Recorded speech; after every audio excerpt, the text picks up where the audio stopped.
What's going on, guys? This is Michael Williams from Cartoon Universe, and we have another Steven Universe Diamond Days familiar theory. Again, this is like the 5th one this week.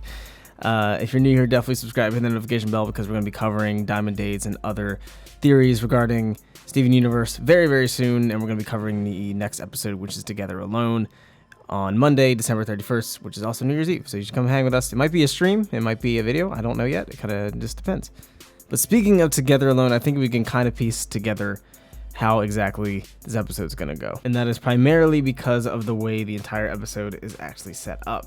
If you weren't aware, Steven Universe actually has a lot of different parallels and similarities to classic fairy tale / Disney stories. And a shout out to Faye Lapis on Tumblr for kind of compiling this. I'm going to go through some of the references that Steven Universe tends to make. Some of these I actually did not know, and some of these, keep in mind, could just be totally a coincidence. So I don't, I wouldn't put completely 100% on my stake on it. But some of the similarities are definitely uncanny and very interesting. First one is Beauty and the Beast. Steven is in the palace, an enchanted castle, where people are made into furniture and things. The walls can see, a comb can sing. He is trapped in this castle by his own sense of duty, and the goal is to break the curse of a beastly form, to corrupt the gems, and turn them back to normal. Next is Alice in Wonderland. The very first time Steven went to Homeworld, he is quote-unquote Alice. The Rutile twins are the twins. Yellow and Blue are the queens who want to judge him for a crime he did not commit. And Fluorite is the caterpillar, and Padparacha is the white rabbit, always late. I'd also note that the Rutile twins could technically be the rabbit too, because they were in the hole, so they're in sort of a rabbit hole. Next we have Sleeping Beauty. This is not exemplified by Homeworld per se, but by Earth as a Homeworld colony. Rooffire is the dancing lovers in the forest. Garnet's first fusion is the mishmash pink and blue dress, and Rose is the princess disguised as a commoner, herself called Briar Rose. Wizard of Oz, does that count as a fairy tale technically? I guess it sort of is. It's not a classic fairy tale, but I guess that works. Again, not on Homeworld, but a time on Earth with Homeworld presence. Reunited, Blue Diamond is one wicked witch, and a house is dropped on her, I guess barn in that case. On her head, Bismuth, Lapis, and Peridot could be seen as Steven's, Dorothy's, 3 friends who needed to reform in different ways. Peridot with the logic of preserving Earth, brain.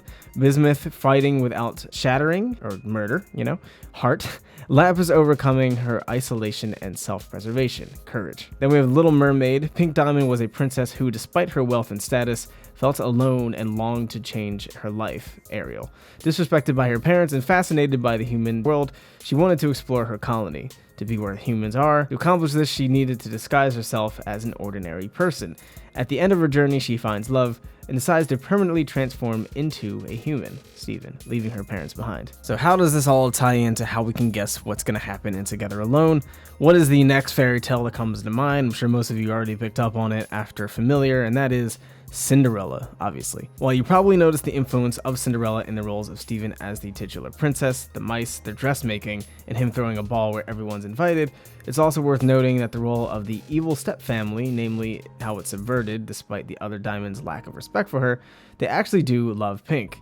Nevertheless, Rose escaped with a handsome knight, Pearl, and never came back. So that explains how it worked for Rose, but how does Cinderella end? Cinderella ends with the clock striking midnight. Cinderella's got to bounce out of there. She's got a piece. The princess is looking for her. I think something similar is going to happen, but it's not going to be the exact same. And I think it all lies within Connie. We've all pretty much assumed Connie was going to fuse during this arc, and most likely during Together Alone, since that is the reverse of the first episode we saw Stevonnie, which was Alone Together. But we know that they're probably going to fuse at this ball. They're probably going to dance. It's a ball. They'll probably either fuse by accident or fuse to show everyone that he is not Pink Diamond because he's fusing with an organic being, or fuse to make some sort of crazy, insane point for Earth. Even further noted that Connie does not have her shoes on in this screenshot here, which presumably is going to be after Together Alone. And that's also an interesting tie-in to the whole glass slipper, because we know that Cinderella actually loses her shoe, and that ties into Stevonnie. Stevonnie cannot fit the shoes of Steven and Connie, so it's very possible that the reason Connie does not have her shoes on is because they fused, and now they're Stevonnie, obviously. Stevonnie is going to completely ruin the ball. Stevonnie is going to be the strike midnight of everything, and it's going to cause absolute mayhem, and I could honestly see these gems here looking at complete shock at what they're witnessing. This is probably taking place during the ball itself. But what do you guys think about this? Any other connections to fairy tales that we may have missed, or Cinderella specifically, that you think might tie in to the next episode or the rest of this arc? Definitely let us know in the comments down below. Would love to hear what you have to say. But thank you guys so much for tuning in. I've been MYKAL Williams. You've been watching Cartoon Universe, and we'll see you in the next video. Peace.